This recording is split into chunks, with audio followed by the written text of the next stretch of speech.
Hi friends, welcome to daily life Tamil. நம்ம Sunday வெனஸ்டேவும் market update கொடுத்துட்டு இருக்கோம். இன்னைக்கு நம்ம மார்க்கெட் வந்து நல்லா தான் முடிஞ்சிருக்கு. பட் இருந்தாலும் ஒரு சின்ன ஒரு கரெக்ஷனோட, அது கரெக்ஷன் சொல்ல முடியாது, ஒரு சின்ன மைனஸோட முடிஞ்சிருக்கு.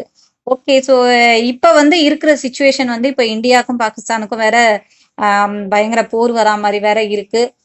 மார்க்கெட்டு வந்து இதனால தொடர்ந்து ஏதாவது அஃபெக்ட் ஆக போகுதா, அந்த மாதிரிலாம் வேற நிறைய யோசிக்க வேண்டிய விஷயங்கள் இருக்கு.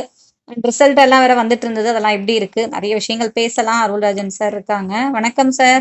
வணக்கம் சார், மார்க்கெட் இன்னைக்கு ஒரு சின்ன இறக்கத்துல தான் வந்து முடிஞ்சிருக்கு. இப்போ வந்து என்னன்னா, இப்போ ஆல்மோஸ்ட் இன்னும் ஒரு 36 ஹவர்ஸ்ல வந்து இந்தியாவுக்கும் பாகிஸ்தானுக்கும் போர் வர போகுது அப்படின்ற மாதிரி நியூஸ் எல்லாம் இருக்கு. இது வந்து நம்ம மார்க்கெட்டுக்கு இப்போ பயங்கரமா ஏதாவது அஃபெக்ட் பண்ணுமா, இல்ல அதை ஒன்றும் பெருசா கண்டுக்காது, நம்ம சைடு தான் எந்த தப்பும் இல்லையே, மார்க்கெட் ஆஸ் யூஷுவல் தான் போக போகுது அப்படின்றீங்களா? என்ன நடக்க போகுது சார்? எப்போதுமே மார்க்கெட்டுக்கு வந்து நிச்சயமற்ற தன்மை அப்படின்றது பிடிக்காத ஒரு விஷயம்.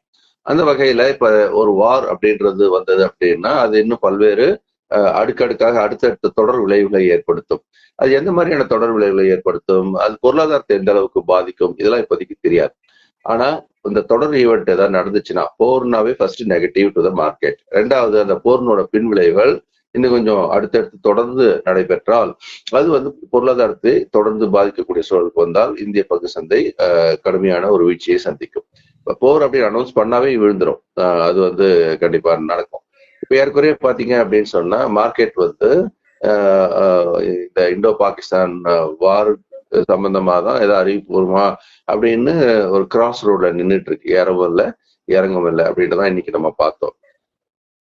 பாகிஸ்தான் என்ன அனௌன்ஸ் பண்ணிருக்காங்க, அவங்களுக்கு கிடைச்ச செய்தி பிரகாரம் இந்தியா வந்து அடுத்த 24 மணி நேரத்துல இருந்து 36 மணி நேரத்துல தாக்குதல் நடத்துவாங்க அப்படின்னு அவங்களுக்கு செய்திகள் இருப்பதா அவங்க சொல்லிட்டு இருக்கிறாங்க. நம்ம நாட்டுல இருந்து அதிகாரப்பூர்வமாவோ இல்ல வேற எந்த ஒரு கோணத்திலும் இந்த செய்திகள் வெளியிடப்படவில்லை. இந்த ஒரு நிலையில எஃப்ஐஸ் வந்து தொடர்ந்து இந்திய சந்தையில வாங்குவார்களாக இருந்ததுனால தான் இந்த பங்கு சந்தை அப்படின்றது கடந்த ஒரு 15 நாள்ல ஒரு நல்ல ஏற்றத்தை கண்டதை பார்த்தோம். இந்த 15 நாள்ல மட்டும் கிட்டத்தட்ட ஒரு 40,000 கோடி கிட்ட அந்நிய நிதி நிறுவனங்கள் இந்திய பங்கு சந்தையில் முதலீடு பண்ணியிருக்காங்க.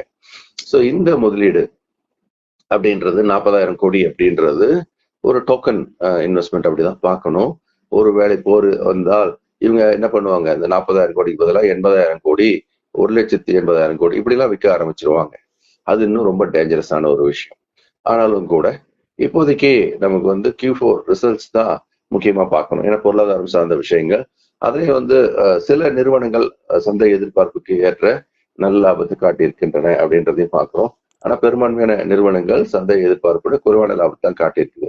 அதனால இந்த Q4 கூட இப்போதைக்கு என்ன சொல்றோம், ஓவராலா இட் இஸ் மியூட்டட் குவார்ட்டர் அப்படின்னு நம்ம சொல்றோம். பெரிய அளவில் நமக்கு மாற்றத்தை கொடுக்காத ஒரு குவார்ட்டர் அப்படின்னு தான் இப்போதைக்கு முடிவெடுக்கப்படுகிறது. ஸோ இந்த நிலைமையில நேற்று முடிந்த அமெரிக்க சந்தை அப்படின்னு பார்த்தீங்கன்னா ஏறக்குறைய டவ் ஜோன்ஸ், S&P 500, நாஸ்டாக், இது மூணுல டவ் ஜோன்ஸ் மட்டும் நேத்திக்கு முடியும் போது கொஞ்சம் மார்ஜினலி டவுன். அப்புறம் S&P 500, நாஸ்டாக் ரெண்டுமே சுமார் 0.5% என்ற அளவுக்கு ஒரு ஏற்றத்துல இருந்தது. இன்னைக்கு காலையில அது அந்த ஃபியூச்சர்ஸ் ட்ரேட் ஆகும்போது அந்த நஷ்டத்தை ஓரளவுக்கு ஈடுகட்டி நிற்கிறத பாக்குறோம். இப்போதைக்கு நோ லாஸ் நோ ப்ராஃபிட் அப்படின்னு ஒரு இடத்துலதான் டவ் வந்தாச்சு. இதற்கு அடுத்து ஆசிய சந்தைகள் அப்படின்னு நம்ம பார்க்கும்போது பெரும்பான்மை ஆசிய சந்தைகள் அப்படின்றது ஓரளவுக்கு இது வந்து மார்ஜினலி அப்னு சொல்லணும், பெரிய ஏற்றம்னு சொல்ல முடியாது. ஒரு 0.25%, 0.5% இந்த அளவுக்கு ஏற்றத்துல இருந்தது நம்ம பார்த்தோம். அதே நேரம் சவுத் கொரிய சந்தை காஸ்பியும் சீனாவோட ஷங்கையும் எதிர்மறையாதான் வியாபாரம் ஆயிட்டு இருக்கிறத பாக்குறோம். நம்மளுடைய நிப்டியானது ஏறக்குறைய மேல 24,400 என்ற எல்லையில் மிக வலிமையா தடுக்கப்படுறதை பாக்குறோம். இப்ப 24,400க்கு மேல க்ளோசிங் பேசிஸ்ல அது உட்கார்ந்தாதான் அடுத்த கட்ட ஏற்றம் வரும். இல்லை என்றால் என்ன நடக்கும் அப்படின்னு சொல்லும்போது பெரும்பான்மையான எல்லா இண்டெக்ஸுமே குறைஞ்சபட்சம் 3% அதிகபட்சம் 5% இறக்கம் வருவதற்கான வாய்ப்பு உண்டு. Okay sir. ஸோ இப்போ வந்திருக்க நம்மளோட அந்த ரிசல்ட் எந்தெந்த நிறுவனங்கள் வந்திருக்கு, அதுல எதெல்லாம் பெர்ஃபார்மன்ஸ் பண்ணியிருக்கு, ரிசல்ட் எல்லாம் பரவாயில்லையா, எப்படி இருக்கு சார்? ரிசல்ட்ஸ் அப்படின்னு பார்க்கும்போது நம்ம செக்டார் வைஸ் அப்படின்னு பார்க்கும்போது முதல்ல வங்கித்துறையில வர ஆரம்பிச்சது. வங்கித்துறையை பொறுத்த வரைக்கும் market leaders HDFC bank, ICICI bank இவங்க ரிசல்ட்ஸ் எல்லாமே நல்லாவே இருந்தது. அது சந்தைக்கு ஒரு சாதகமான அம்சத்தையும் வங்கித்துறை சார்ந்த சிறிய பங்கெல்லாம் கூட எழுந்து ஆட ஆரம்பிச்சு. நீங்க அதுல பாத்தீங்க அப்படின்னா small banks, micro finance companies கூட இப்ப பாத்தீங்கன்னா ஒரு 10% 20% ஏற்றம் கடந்த 2 வாரத்துல மட்டும் அதெல்லாம் நடந்திருக்கிறத நம்ம பாக்குறோம்.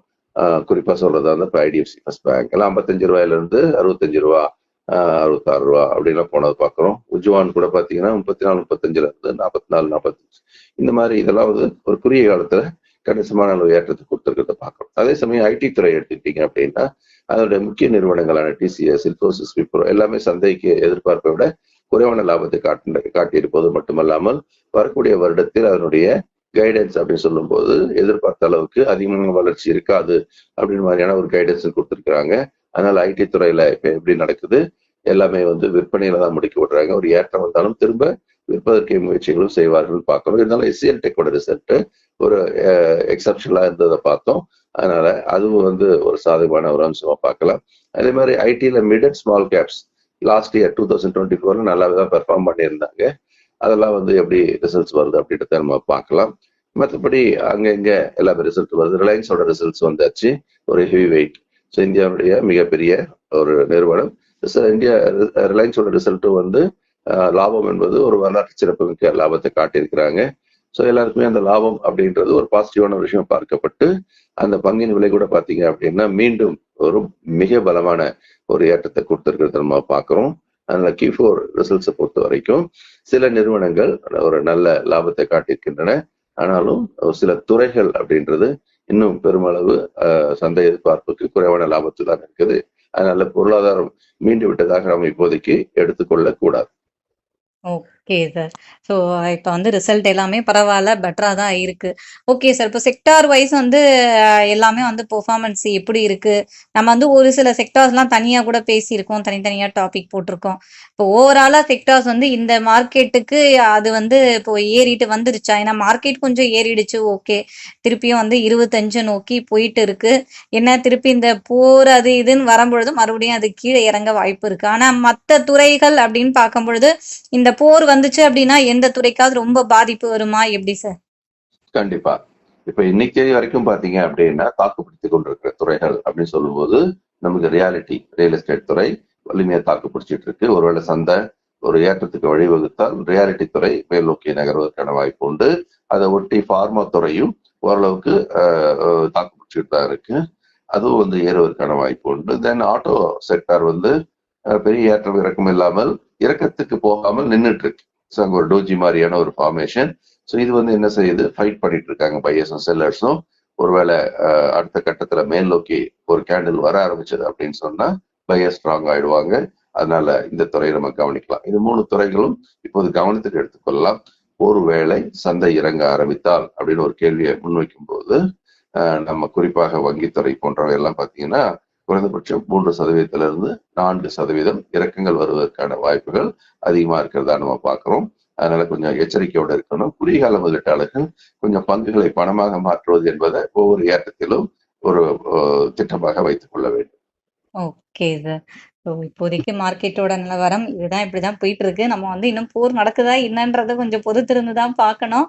அப்படியே வந்தாலும் வந்து நாம எந்த நிலைமைக்கு இப்ப நம்ம வந்து மார்க்கெட்ல நான் வந்து இப்ப தயாரா இருக்கணும் அப்படின்னா என்ன பண்ணணும்? சைலண்டா நான் எதுலயும் வாங்கவும் வேண்டாம், விற்கவும் வேண்டாவா? எந்த மாதிரி ஒரு நிலைமையில இருக்கணும் சார்? இப்போதைக்கு குறுகிய கால முதலீட்டாளர்கள் இப்ப நல்ல ஒரு ஏற்றம் வந்திருக்கிறதுனால பாத்தீங்கன்னா உச்சம் வந்து 26,277, இப்ப 24,277 வச்சுக்கிட்டீங்கன்னா கூட 50% ரெக்கவரி இல்லையா? ஸோ கிட்டத்தட்ட 22,000-ல-இருந்து 24,000. அப்ப 4,000 புள்ளிகள் இறங்கி 2,000 புள்ளிகள் ஏறி இருக்கிற நிலைமையில நம்ம வந்து கொஞ்சம் கேஷ் காம்பனன்ட்ன்றதை கையில வச்சுக்கிறது ரொம்ப நல்லது. நீண்ட கால முதலீட்டாளர்கள் கவலைப்பட வேண்டியதில்லை. வார் வந்தாலும் சரி, வரலனாலும் சரி, இறக்கங்கள் வந்தாலும் சரி, வரலனாலும் சரி, பொறுமையா 2027 அப்படின்னு ஒரு இலக்கு வச்சிருக்கோம். 2027 சந்தையானது புதிய பழைய உச்சத்தை தொட்டு தாண்டி புதிய உச்சங்களை தோற்றுவித்து வலிமையாக இருப்பதற்கான வாய்ப்புகள் மிக அதிகம். Okay sir. ஸோ இப்போதைக்கு வந்து நம்ம எப்படி இருக்கணும் அப்படின்னு சொல்லிட்டீங்க. Okay sir. நம்மளோட அடுத்த கிளாஸை பத்தி சொல்லுங்க சார். SFL வரப்போகுது. SFL கிளாஸ் வந்து எந்த அளவுக்கு இம்பார்ட்டன்ட் அப்படின்றத சொல்லுங்க sir. SFL stock market for living, இந்த ப்ரோக்ராம் பேர் வைக்கும் போதே நம்ம வாழ்க்கைக்கு பங்கு சந்தை எப்படி எடுத்து கையாளலாம் அப்படின்றதுக்கான ஒரு பயிற்சி வகுப்பு. இது ஒரு மென்டர்ஷிப் ப்ரோக்ராம். இதுல வந்து இன்ஸ்டிடியூஷன்ஸ் வந்து எந்த மாதிரியான ஒரு பையிங் அண்ட் செல்லிங் பண்றாங்க, அவங்களுடைய பிஹேவியரல் பேட்டர்ன் என்ன அப்படின்றத நம்ம ஒரு ஹண்டர் மெத்தட் அப்படின்ற ஒரு வழிமுறையில எங்க வந்தா நம்ம ஹண்ட் பண்ணலாம் அப்படின்ற ஒரு இடத்த சூஸ் பண்ணி அந்த இடத்துல நம்ம வந்து வாங்குவதற்கு திட்டமிடலாம், விற்கிறதுக்கும் திட்டமிடலாம். ஸோ இந்த இடத்தினுடைய ஒரு ஸ்ட்ரைக் ரேட் அப்படின்றது கணிசமானதாக இருக்கும். அதனால லாபம் ஈட்டும் திறன் கூடுவதற்கான வாய்ப்பு உண்டு. பங்கு சந்தையில அவங்களுக்கு ஒரு இன்வெஸ்டரா, ஸ்விங் ட்ரேடரா, ஒரு இன்ட்ராடே ட்ரேடரா வெற்றி அடையணும் அப்படின்றதுக்கும், இல்லை இதை ஒரு தொழிலாக எடுத்து பண்றதுக்கும் இந்த பயிற்சி வகுப்பு உதவும். மண்டே டு ஃப்ரைடே நம்ம காலையில லைவ் மார்க்கெட்ல நடத்துறோம். 4 வார பயிற்சி காலம். Okay sir. ஸோ இந்த சூப்பரான எஸ்எஃப்எல் கிளாஸ்ல நீங்களும் ஜாயின் பண்ணோம் அப்படின்னு நினைச்சீங்கன்னா இமிடியேட்டா ஃபோனை எடுங்க, ஸ்க்ரீன்ல இருக்க நம்பருக்கு கால் பண்ணுங்க, இல்லைன்னா வாட்ஸ்அப் பண்ணிடுங்க எனக்கு கிளாஸ் டீட்டெயில் வேணும் அப்படின்ட்டு. ஸோ உங்களுக்கு வந்து இந்த கிளாஸ் டீட்டெயில் கொடுப்பாங்க. இன்னும் நிறைய கிளாஸஸ் இருக்கு.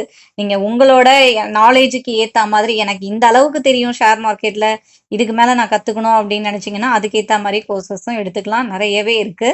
ஸோ எந்த கிளாஸ் வேணும் அப்படின்னாலும் இமிடியேட்டா கால் பண்ணுங்க. Thank you sir. நன்றி, வணக்கம்.